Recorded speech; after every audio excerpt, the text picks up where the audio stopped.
Hi, it's Dr. Dina Churchill, innovator in health and wellness, and I'm here at the home of Andrew and Shannon Mader after a very stressful day. I was here earlier today and felt that we needed to do a live video, to bring light to a severe injustice, but most importantly, to bring protection and support to this family.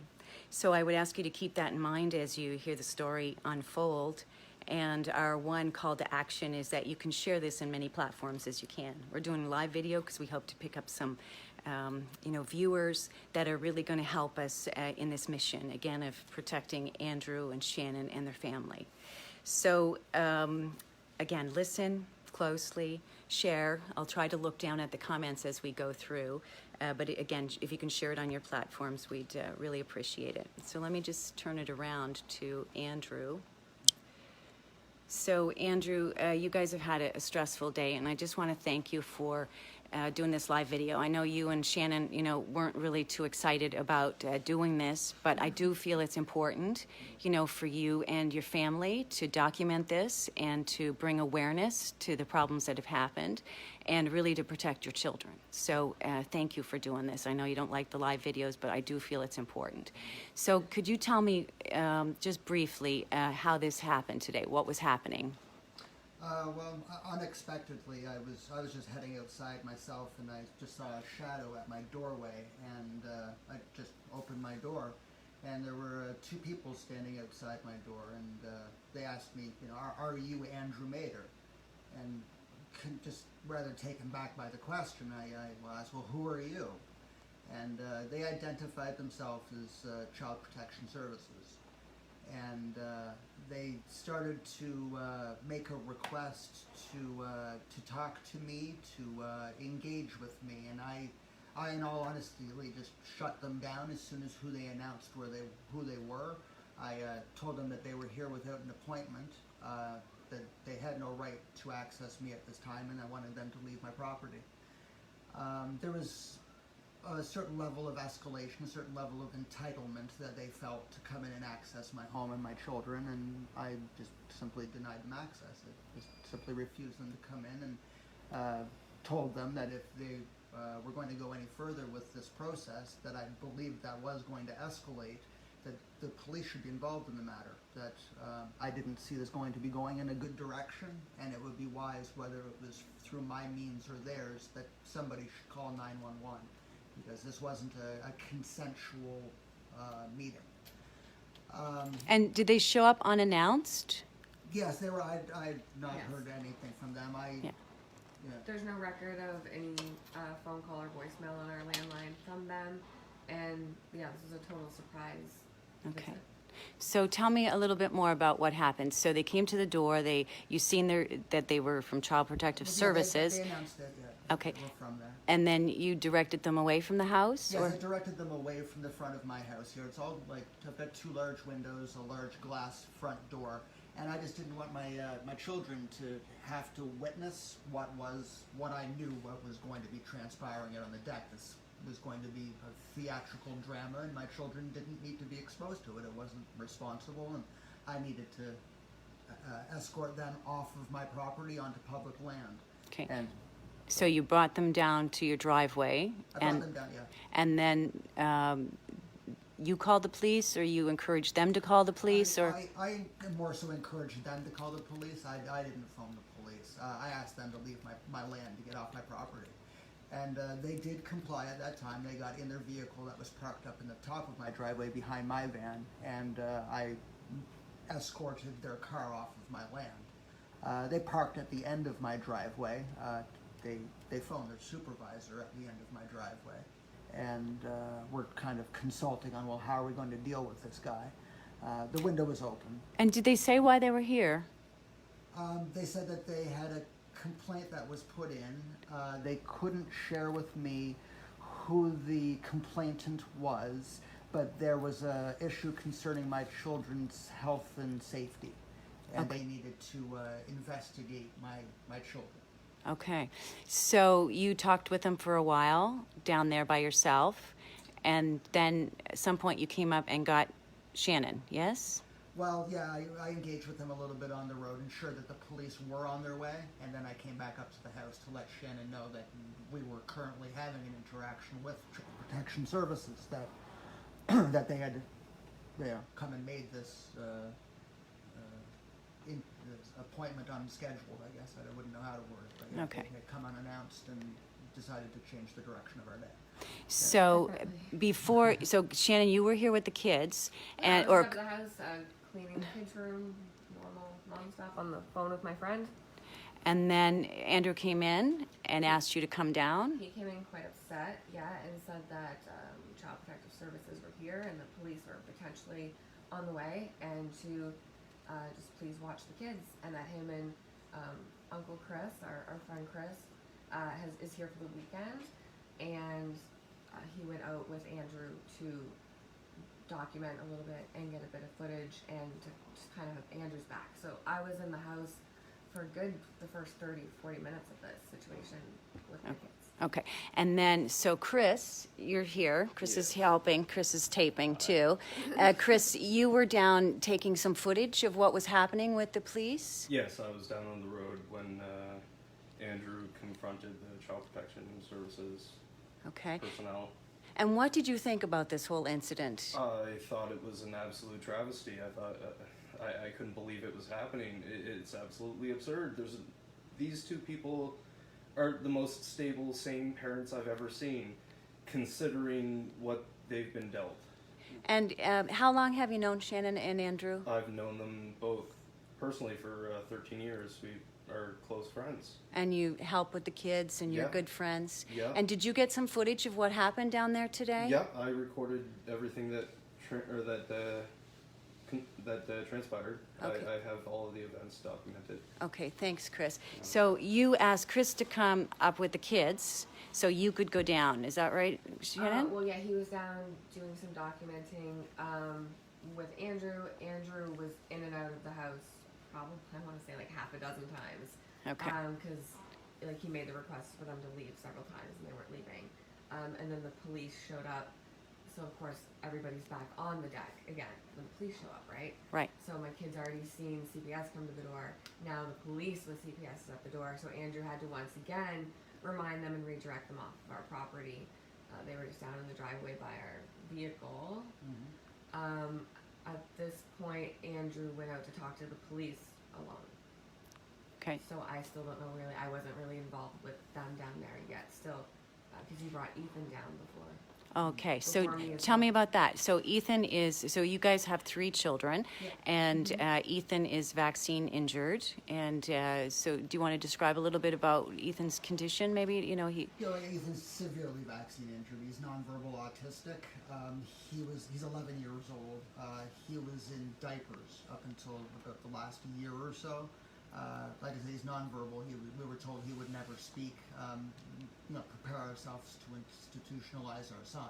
so did you bring Ethan out just so Child Protective Services could see him and see that, he was fine, or... Well, yeah, in 2 parts, yes. I had something to prove in a sense that I did want them to get some level of satisfaction, to try to take a path of least resistance to make these people go away.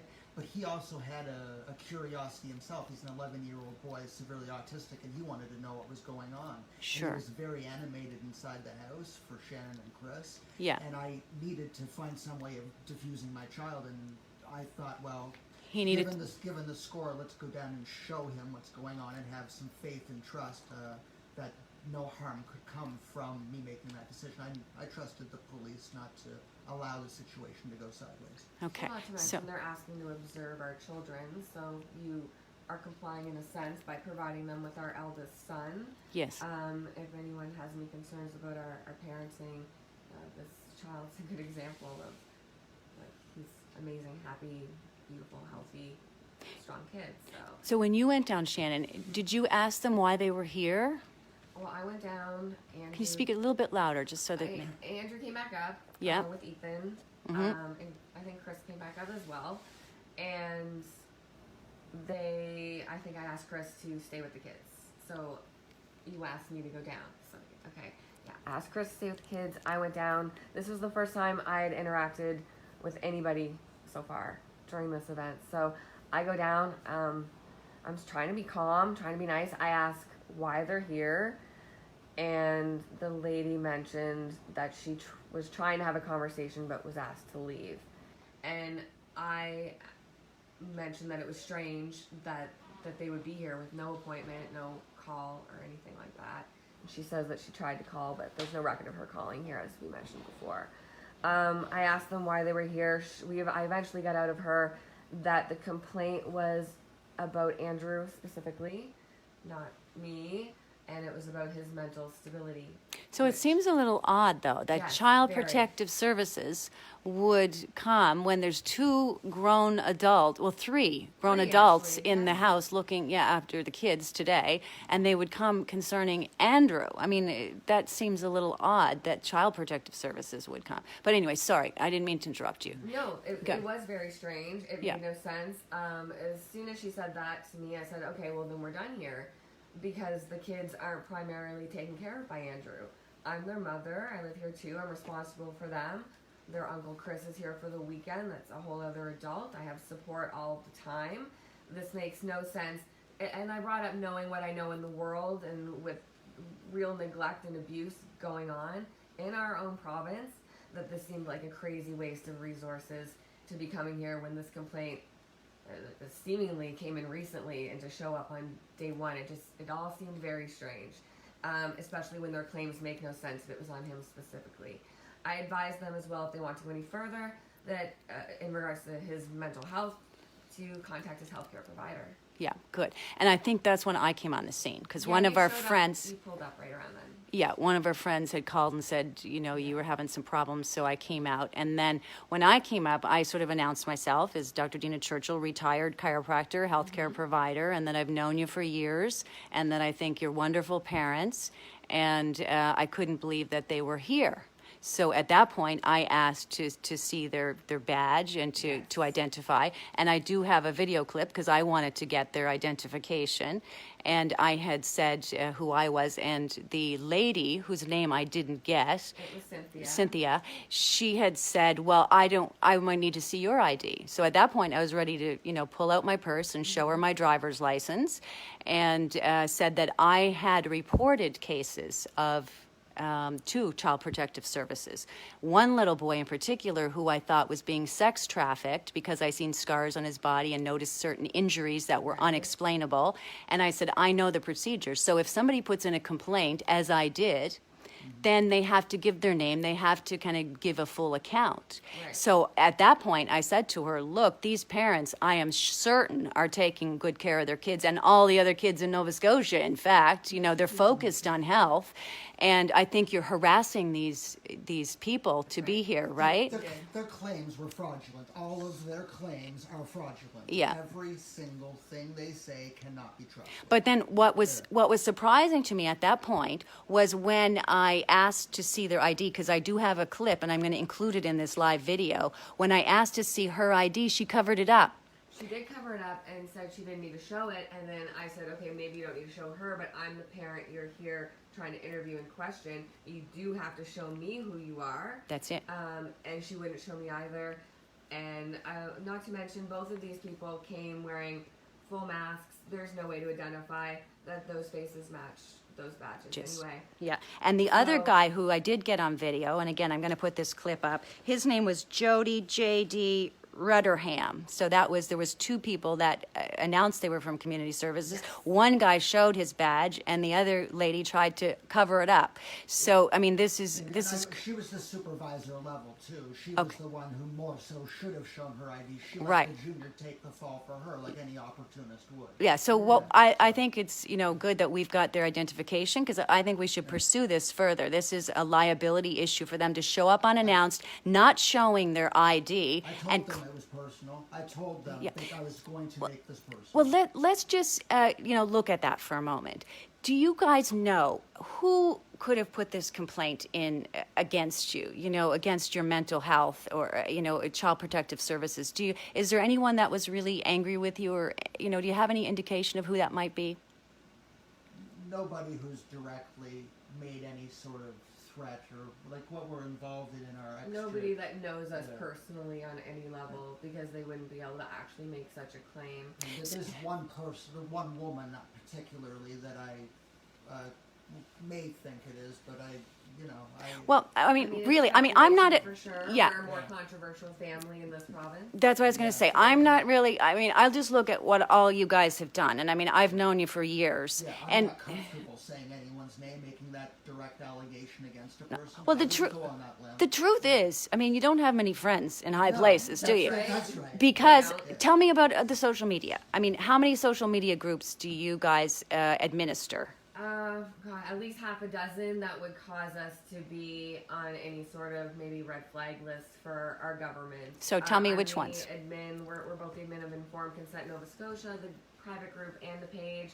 Vax Canada, Nova Scotia Alternative Autism, which is a page dedicated to healing autism. Nova Scotia Autism Advocates, and Unmask Our Children. All of these groups have over thousands of members in them. I plan events all the time. And Vax Canada, you guys bought the movie here, right? We did. They- We brought the Vax 2 movie, The People's Truth, here in not only Halifax, but Moncton as well, and Fredericton as well, back in January.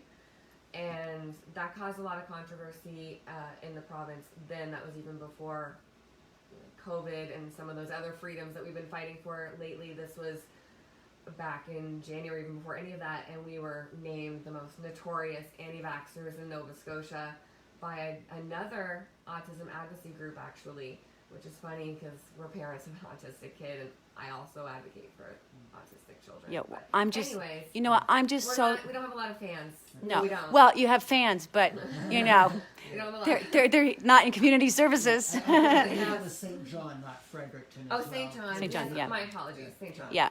So again, you guys have been involved, you know, with a lot of political activism too, because not only the social media, but you've, because of your child's injury, your vaccine injured child, you've also been to your MP, to your. We've met with everyone. We've met with our MLA Bill Horn. We've met with our MP Daryl Sampson. We've met with everybody at the head of the IWK Autism Department. We've gotten a referral into environmental medicine.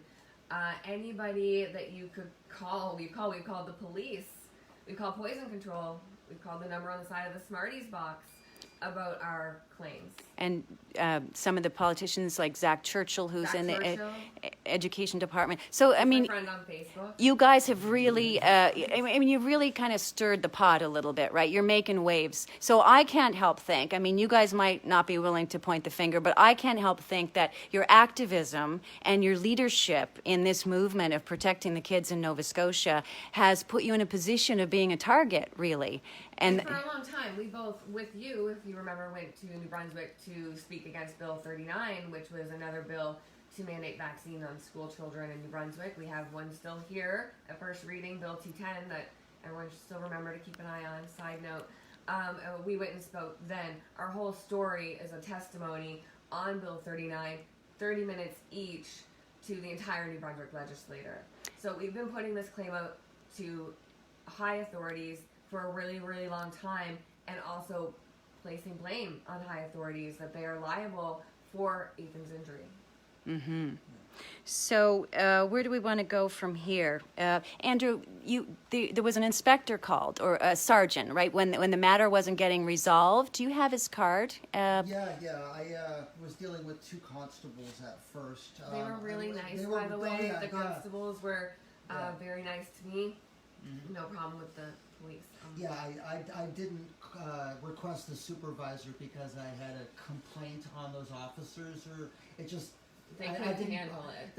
I don't believe felt they like. understood the intricacies of what was going on, and I thought it wise to have somebody of a supervisor level there. We're dealing with my children, their safety, security. Yes. I wasn't playing. This needs to be done right. If So- this is- yeah. Who is the guy? Do you have his card? Can I Yeah, put it on the yeah. camera here? Just to, That so, was I think it was the Sergeant Allison. yeah. That Let's was see. Yeah, he was a great guy. I talked to him a little bit. He really was very compassionate for your situation, and I think he kind of realized that this was a little crazy. That was the lady was covering up her badge. They didn't really have a complaint about your kids. The amount of It was- support that we had show up within the amount of minutes. Yes. Like 4 different friends, the children's grandparents. If there was a problem, like we wouldn't have had that support like that. That's either. right. And I think he saw that as well. Right. That's yeah. Yeah. So and then after the inspector kind of came on the scene, or the sergeant, let's say, then he encouraged the Child Protective Services people to leave, or Well, yeah, he tried to find an amicable resolution to the situation. That sergeant understood the score and worked with the parties involved to take the path of least resistance, to end it without escalating. And he was successful in his endeavor. Found myself able to work with him. So when I came up, I was sort of focused then on the kids, because this is where the true crime is, in how scared they were by the whole situation. Yeah, it's heartbreaking. Yeah, and your oldest daughter had talked about being really afraid, and do you remember when you asked her what she was afraid about? What she said? Yeah, she mentioned that she was scared a lot and that she was scared of being taken from her family. And what did you say to her at that point? Well, I told her that was never going to happen. I mean, parents make promises maybe we can't keep, but yeah, I was never going to let them go. And I just told them to not be scared, and that every adult that was here for the children's best interest, regardless of who they were. So I didn't want her to be scared of anyone that was at our house right now. But it's really unfortunate, and I mentioned it to the police as well, that my kids were having a great day and that we had great plans for the day, and they weren't scared and they weren't in distress until this situation. Until then, they were happy. Now this is a memory them and me are going to have forever. And do you guys think this is over? No, I don't feel good about it because I really don't know how it was resolved. These Child Protective Service workers didn't seem very happy with the result. I don't know what the complaint really is still or who it's from, so they could be pursuing something from a court to be able to take our children or force some mental health tests on the 2 of us, or some confinement and psychiatric. Who knows what they're trying to do. This is a I strategy. don't feel good about it because I don't know who did this specifically. It could be any of the 1,000 members that follow us or managed to get into our groups. So if it is a targeted situation, yeah, they know our kids, they know our story, they know our names. And this is why we're here. This is why, because we want to give the story exactly like it happened. We want to document it. We want to hold accountable and make liable those who are doing the injustice. But I think that's a common thing, in my chiropractic, right? They called me delusional because I was telling the truth about vaccine injuries that I'd seen. Right. So I think they use this idea of mental health, as a weapon, right, against people who are speaking out and speaking truth. If my mental health was in jeopardy, if I had issues like that 2.5, 3 hour, perhaps long episode would have definitely played out in a different manner. I would not have been able to contain myself in that high stress of an environment with the risks involved. If I had mental health issues, that wouldn't have played out at my request the way that it had. And I felt, just the little bit that I witnessed at the end, I felt that they were sort of taunting you, like, not leaving when you asked, not showing their badge. They were wanting you perhaps to react, and you just... This isn't just a few minutes they were here. I'm talking about 3 hours. I was about to go to Wentworth and hike with my kids to see the fall leaves. It was a beautiful day here in Nova Scotia, and they show up right after lunch-ish, between 1 and 2, and it was got to be after 4 before they left my house. There was no going on a hike anymore. It was a very, very long time of them pushing to, like you said, maybe to push him. To taunt, yeah.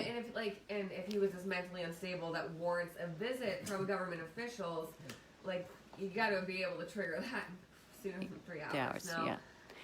And I I would, don't know where it goes from here, but if we didn't prove the health and safety of our kids in 3 hours with the amount of people that showed up and prove that he's mentally stable with his composure and how he handled his family today, I mean, I don't know, but I still don't feel good about it. Like, I still don't feel like it's done.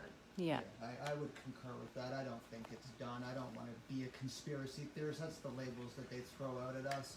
But I think I would have to have mental health issues to not consider that this is not done, and to be insecure in the fact that this could be any time of the day or night.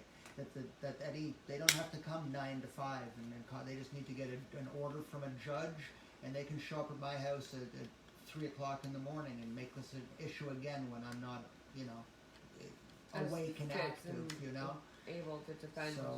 So, Shannon, you're eating berries because that's probably the only thing you could keep down today, right? With all the Yeah, stress. I haven't I mean, you eaten guys- much today. Like, all of a sudden, like, 1 minute it's 1, let's go for a hike, and now it's 12:30 at night. But No, the- we haven't really eaten. I mean- I ate a little bit of my kids' supper. So the other thing is, you've both been active in helping establish the Atlantic Common Law Assembly, right? Which, that could be another thing to sort of aggravate. And, I don't like to, again, be a conspiracy theorist, but you're not the only one being targeted right now. Andrew, you told me a story about that guy was on his way to New Brunswick. Who was that? Shane probably better tell the story. Okay. But Chris Sky was the name of the guy. Yeah, Chris Sky was on his way to New Brunswick. Yeah. He's the constructor, owner of MAD, which is Mothers Against Distancing. And he was coming to speak at Moncton's Freedom Rally tomorrow, which I believe they're still having, 1 to 4, City Hall. But he got detained and sent back to Ontario, from what I hear. I mean, I don't know. I did connect with Chris Sky, or another friend of mine connected with Chris Sky to come to Halifax on Sunday. We were going to have a little Friendsgiving down on the waterfront, so I made the event for him for Chris Sky, so it's coincidental that he got detained and kicked out of the Atlantic bubble today, and I was involved with helping plan his event here. So, again, that seems a little suspicious. Right. That the two leaders in the movement, Chris Sky is sort of national, and you guys are national too with Vaccine Choice, Vax Canada, Yes. right? So it's too coincidental that both of you got kind of detained in a sort of way from the two events that, you were both going to take part in. Because his event was for him, so if he's not coming, the event here, I mean, definitely changes. We can still all meet up and have a good Sunday if that's what we want to do. But yeah, they definitely changed the whole thing by removing him. So what would you recommend to the people in New Brunswick who are seeing this? By the way, I'm not going to be speaking in Moncton tomorrow because I've chose to do our own freedom rally here with our real heroes, Andrew and Shannon. And we've got some of our friends. We were going to kind of caravan out to New Brunswick, and some of those friends are coming here to their house tomorrow to support them. So we're having our own freedom rally here tomorrow. But what would you say to people in New Brunswick? Would you encourage them to go out to the event and to sort of make a stand? Yeah, I would. I would. Yeah. I still would. Yeah, still go. Like we still want to come. I just, if I'm under this kind of microscope, I don't feel comfortable bringing my kids. Like Dina knows, there's a handful, 2-3 people I can leave my kids with. So, I still think everyone should go, and I think everyone should still fight for all of our freedoms that we're quickly and unjustly losing right now. That's it. And what they do, I mean, the strategy in war, right, is to take out the leader. And then you weaken the movement. But I would like to think that this is strengthening our movement. It's showing kind of the corruption and dysfunction in the system. And, it's encouraging for us to sort of stick together and to unite, because that's where our power and our strength is. And we're not going to let these people bully us into, Yeah, to show up with peace and honor is all that I was going to say. That was the important part here. If you show up to these events and you're displaying peace and honor, they won't be able to make a legitimate claim against you. Just act in peace, maintain your rights, exhibit your rights and freedoms, and don't engage. Just like I did today, you can voice your opinion. You've got the right to assemble. They can threaten you all they want. There's no validity to the threats. It's not a consensual contract. entering into anything in solid mind. You're in a state of duress. If they force anything upon you, including arrest, there will be no meat to it on the other side. So just be brave, show up, and yeah. And have fun getting Yeah. together. So, what message? What are we going to leave people with an action step? Definitely to share this video, because I really feel like the more people that know about this, the more protected your family is. If we can make this go far and wide, to share the video, to talk about it, to talk about the injustices, bringing light to darkness, I think is. Do you have any other kind of recommendations or points that you want to encourage others? Just heads up, I guess, that maybe all of us that are in this movement are being watched a little more than we thought we were. Stay vigilant and just keep connecting and protecting each other, because everyone that showed up in my house today to help me and my family, aside from my kids' grandparents, of course, and Uncle Chris, was from this movement. So having us still be together is really, really important. It's really, really important, and I really do appreciate everybody wanting to support me and Andrew and our kids and protect us. It really means a lot to us. Yeah. Well, I can't speak right now. Sorry. Because It's we're here as a family, right? stressful. We're here to strengthen and to support each other. Yeah, But we're partners in this, and we are winning. Yes. This is what winning looks like. I know it's scary at times, but this is what winning looks like, and that's. they that's the perceive you as a important threat. part. Yeah, This yeah, is if I why was a this has threat, that happened. wouldn't be happening. But tell me about your Facebook page, because you were like Autism. What was the Autism Nova Scotia? I've got alternative autism awareness and biomedical support that I've invested a lot of time in, especially the past few years. A lot of my research and alternative interventions, just fundamental research, I guess, into the diagnosis, the root causes. And treatment. I mean, because The you've been treatment, yeah, successfully making big gains with Ethan, Yeah, right? He was diagnosed nonverbal, severely autistic, and now he will independently make verbal requests. He will come up to me randomly and say something like, "Dad, I want bookstore, please." This child was never supposed to speak. He was in speech therapy for 8 years, and they couldn't get him to say one word. They adapted him to PECS, which is a picture exchange communication, and then moved to an iPad because there was no getting speech from this child. So, sorry, go on. I'm just saying Yes. how quickly Yeah. he started speaking Yeah. when we implemented some biomedical approaches. Yeah, once again, he's an 11-year-old boy, so this isn't just, a coincidence or whatnot. And you had all that research Yeah, I had all from that. research archived inside that group, Yes. and all of my positions on a lot of other topics. But yeah, my account was deleted in a big round of deletions from Facebook. About 5,000 or 6,000 of us had our personal accounts just This pulled. was like last month, I think it was last month. Yeah, it's Yes. not been that long. September.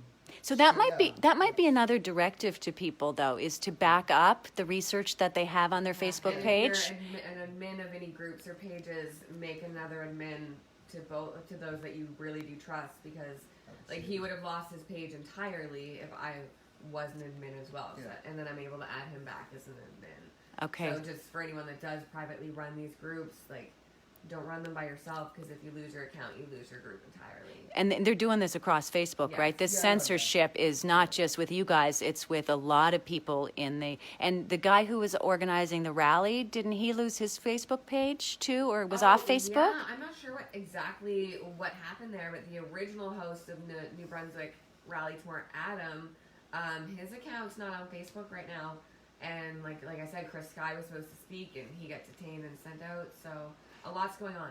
There's Yeah. a lot going on, more than just my specific family situation we're not today. just worried about ourselves tonight. There's other people that are having a very stressful day as well, and our hearts and souls go out to them, and we are concerned for their well-being and want to work for a solution for this with them too. We are all partners in this, and we're all suffering together. And And as much- stronger together, Yeah, and yeah. stronger together, right? The suffering, the right. persecution that you guys Yeah. have gone through today, it's been mine too. Yeah, Yeah. This is But this is what makes us stronger. I can't Well, even it's talk. scary, right? It shows you how actually, like, maybe not free and how vulnerable you are, because, like, I'm a really good mom, and to have CPS show up here for perfectly beautiful, not harmed, not abused, not anything children. I mean, it's really concerning. Yeah, and I can vouch for that. I think that's why I feel it so deeply, is because I know you guys, and you guys are amazing Yeah, it's parents. shocking. It's shocking to me. You're like I wasn't over even the. like mad about this today earlier. I was just sad, Yeah. heartbroken that someone could say So maybe we'll close out, because I know you guys have had been a long day. you've had a rough day. But You yeah. really, and I want to thank you, because I know you weren't too excited about doing this video, but I do think it's I had no makeup, my hair's everywhere. But I do think it's important for us to establish, again, the injustice that was done today, to identify the people who were on your side supporting you, like this sergeant, and to also identify this lady, Cynthia, who didn't show her badge when I asked her to, and when Shannon asked her to, with the other guy, Jody. I think we need to kind of, push back, This all because seems very suspicious. it's and too- It needs to be dug backwards. Yeah. I need to know where this came from. I can't just let this go. No, and I mean, I can't. we're at a time when Child Protective Services, right, have other families who are being They better. abused. There's sex trafficking is big within Child Protective Services. I mean, how many cases where the children have gone missing or sent to foster homes and they're abused? So this is a big can of worms. So you know what? I'm They with didn't- you they guys. didn't- Yeah, they didn't have the resources to show up here today. No. They didn't have that luxury. The province has got these people so spread thin. Yeah. That they what were they doing here? There's so many families that are in obvious distress. Yeah. They needed made those no people. sense They to needed come those here. people today. Yeah. They needed and That's what Kids live Chris. in a beautiful home in a beautiful, safe neighborhood with loving. It made no sense. Well, like at Chris all. said, it's a waste of resources, good It resources. felt like harassment. It felt like whoever's making this claim, like if I can find out, like it to me, it was defamation of character and slander, and yeah, I don't appreciate it at all. No. So, any other closing kind of remarks before we close out today? I can't think of much at this point. I like to thank the police that, Yeah. that really I would kind like of to were. thank the police too. All Yeah. three of them were really, really amazing and super, super nice to me. We had a great conversation. The And- police were not the problem here at all. And thank the people who showed up And to sort of support yeah, you. like Tara, Anastasia, Dina, your parents, Yeah. Chris, thank you as well. And everybody on there, we love you guys. Like, seriously, thank you for everything that you've done to support our family over the last We've year. already had the major loss and learned our lesson, got our skin in the game. We're desperately trying to do this for everybody else. And we're just here. trying We're a to- team, right? Yeah, we're just trying. We're a team. Yeah. We're a team. We're not going to give up. We're going to expose this. We're going to talk about it. You guys that are listening, thank you for being here. And we just ask you to kind of share the video far and wide, because Facebook, again, will probably put some sort of a ban on this. So if somebody can download it for me, because I'm not home right now, but download it in case it disappears. James or Charlene, if you're listening, if you can download this video, because I will want to upload it to YouTube. And I'll be sharing it on all my platforms, I promise, but we want you to do it too. So, Thank is you. that it? Yeah? Thank Thank you guys. Okay. Thank you. Good. Thanks for being here. Good night. Good night, everyone.